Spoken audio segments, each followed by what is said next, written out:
wanted to do that list of people who ought to be killed inspired by the George Carlin video that I recently watched of the same name. When I decided I was going to do this video, I looked in my notes app, as I always do, where I make notes about just things and lists of things that just are on my mind. And I found a note entitled People I'd Like to Eradicate Off the Face of the Earth. So it seems I pretty much already made this list, and I'm going to do talking about it today. That sentence did not structure well. As an aside, I actually want to point out that I do many of these things myself. And yes, indeed, I do find myself annoying a lot of the time. I find you annoying all of the time. Cool. Before I get into this video, do be sure to like, share, comment, and subscribe. Otherwise, you're going to find yourself stuck in an elevator with all of these people at the same time. Okay, the first people I'd like to eradicate off the face of the earth are jobsworths. Of course, I believe people need to do their job, but if a person is just doing their job to the point that it lacks common sense or just decency to another person, they are a jobsworth and your living existence is futile. You know the type, they'll just make sure you follow the rules even if it really doesn't matter. It doesn't matter, and they're just kind of throwing their weight around to feel better about themselves. You know the type of person, the one who makes you walk like miles around something when you could just go from here to there because it's their job to make sure that you don't cross a field, even if it'll take like 2 seconds. That was a specific example. Tell me your examples of jobsworths you've bumped into below. The thing that really is annoying about those type of people is that they take delight in annoying you or upsetting your day. On the same note, just people who interfere when their opinion is not needed on anything. You're just minding your own business and they inject themselves into your life and interfere. I'm talking about the kind of person, like, I'll be walking down the road with Chewy and they'll come up and they'll say, collars are very bad for dogs, he should have a harness on. I didn't ask your opinion. I don't know where your opinion came from. You just gave it to me. I was minding my own business. Interferers, they can just go away. And on that dog note, people who dislike dogs. Now I need to caveat, I'm not talking about people who just don't anything dogs. Some people have never had a dog to love and like, and that's okay. Like a lot of people in my family before Chewy had never encountered a dog before. If you're just indifferent to dogs, that's okay. But people who actively dislike dogs and go out of their way to say they dislike dogs, you don't have a soul. You don't have a soul. Next, strangers who walk in sync with you. This happened to me the other day when I was walking Chewy. I was just walking and there was a group of people, about 6 people who had stopped, and I smiled at them and I kept walking, and when I caught up to them, they started walking in sync with me at the same pace. I had to stop and check my phone to just get out of sync with them. Why did they do that? You don't need to walk with me. It makes me very uncomfortable. Next, people who do not recognize when it's appropriate and inappropriate to split the bill. I've been on both sides of this equation. Maths.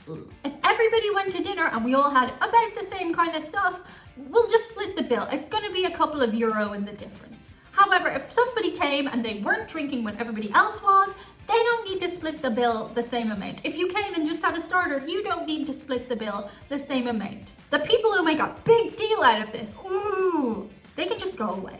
Next, people who just drop in unannounced to your home. No.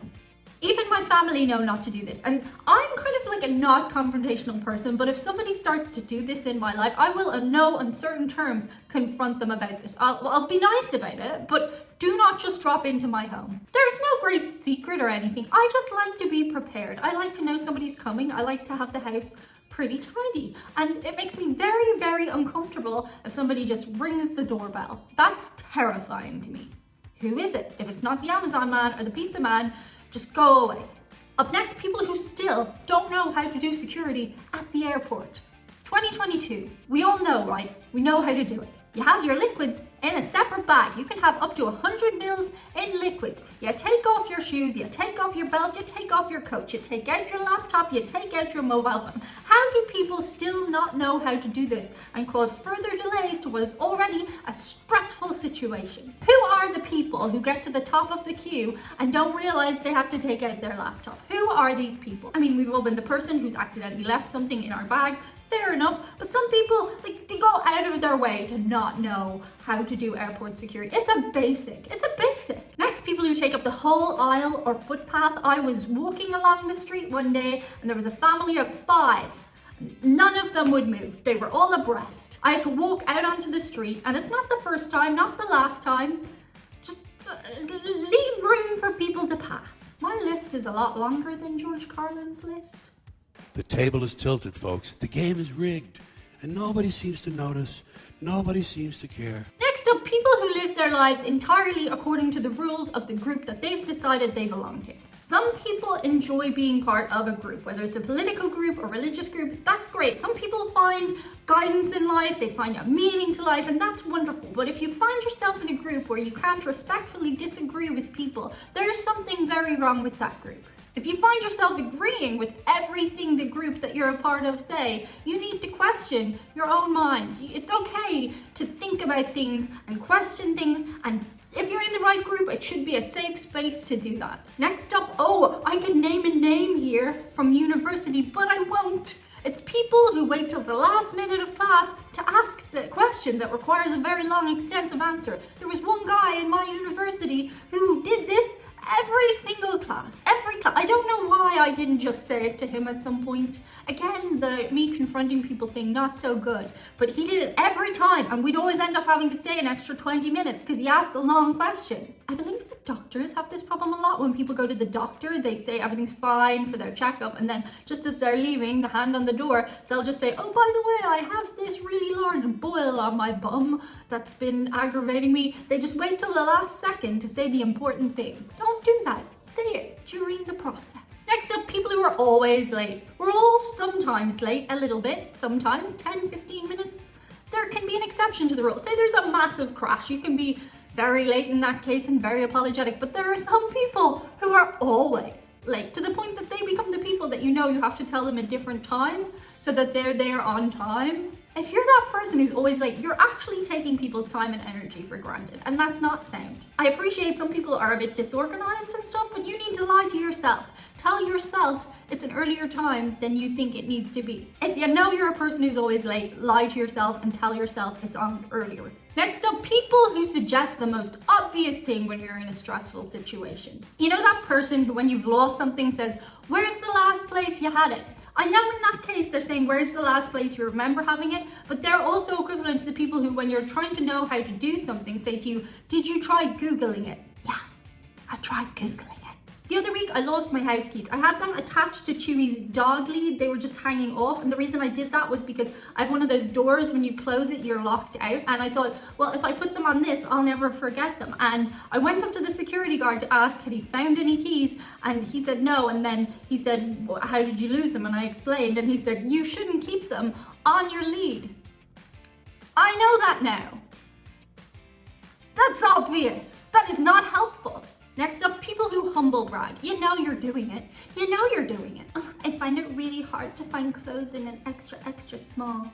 My hair is just so silky. It can't even keep a curl. My boss told me that they just couldn't promote me anymore. There are just no positions left to promote me to. I'm too good at my job. What? Why? Next, people who read your texts and don't reply for hours. Okay, some of us get busy, fair enough, but some people do it on the regular. You will send them a text, they will read the text, and they will not reply for hours. Actually, they're probably in a healthy place. That's probably a good thing. But usually, if I send a text asking a question, it'll take you but 2 seconds to reply. So just reply.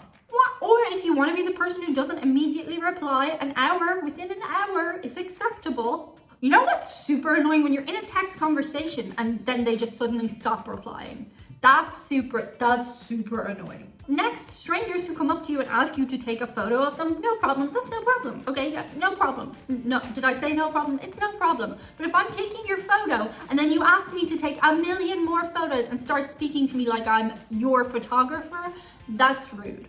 I've even done photos for people and had them say in front of me while looking at them, oh no, these aren't very good. Take your own frickin' photo then. The next people who really ought to just not exist anymore are celebrities who feel that they need to tell us their hot take on everything. Honestly, Brad Pitt, I don't need to know what you think about the current political climate. I don't need to know. I just want to watch you act in movies. I don't need Emma Stone to tell me that Vladimir Putin is not a good person. I need politicians to tell me what they think about it because their opinion matters. I'm sure in your own household, your opinion matters, celebrity, but to me, I don't care what you think. I just want to see you sing or act or be entertaining about stupid things. Kardashians, I don't need to know who you're voting for. I don't care. Next, people who try to read over your shoulder. You know when you're on the bus and you're like reading a text and then you kind of look over and somebody's like looking at your phone. What the frick are you doing? I'll admit I'm a little oversensitive about this because even if I'm helping somebody do something on the computer and they're like standing over me, I find that Can't relate. But I think you will agree with me that the people who need to not exist anymore are definitely the strangers who do this. When you're on an airplane and you're watching a movie and the person beside you is watching your movie. No, watch your own movie. Next up, and this is a tough one, but I think it's fair. People who, when you're with them, are rude to people who are doing a job for you as a collective. I have one friend who's consistently rude to wait staff, and it's so embarrassing. It's so embarrassing. They never say please or thank you ever, and they're often like just straight out rude. And then I have to overcompensate by being super nice to them. And I have called this person out before about their manners, and they just didn't care.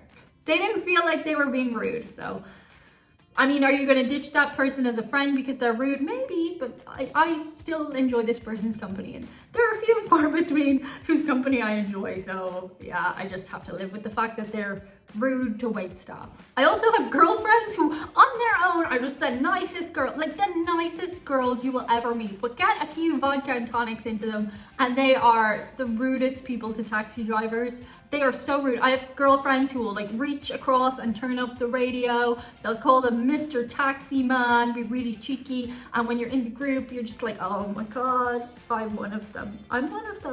And finally, the friend who doesn't say you're not fat when you say, I'm so fat. It's your job to say, no, you're not. It's your job. It's your job.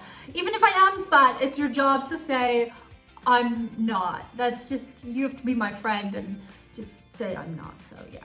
Shout out today to a couple of people who I don't think need to be eradicated off the face of the earth. First up, we have Jason, whose shout out this month goes to his friend Kelly. She's an elementary school teacher who's also active in a variety of local charitable organizations. Jason says during the pandemic, she made the decision to go back to school to pursue her goal of earning an MBA. She's almost finished her degree, and Jason wanted to let her know he's very proud of her. Thanks, Jason, and props to you, Kelly. Next up, we have Anthony, who wants to urge anyone who's come to the decision that they no longer want their pet to bring it to a shelter. I totally agree, Anthony. It's the absolute minimum a person should be able to do, and major props to everyone who helps animals transition to their new homes. Thanks, Anthony. That's it for today. Let me know some people who you think should be eradicated off the face of the earth, and hopefully you got some venting out of this too. Let me know below in the comments. See you on the other side. Bye. That's it for today. See you guys on the other side. Bye. Oh, Chewy's had enough. He's actually just left. Actually, why does he always make sure just his bum is in these videos? Like, it's quite interesting. Next, people who do not wreck. But I think this is, can you high five? Yay! You need to join the circus.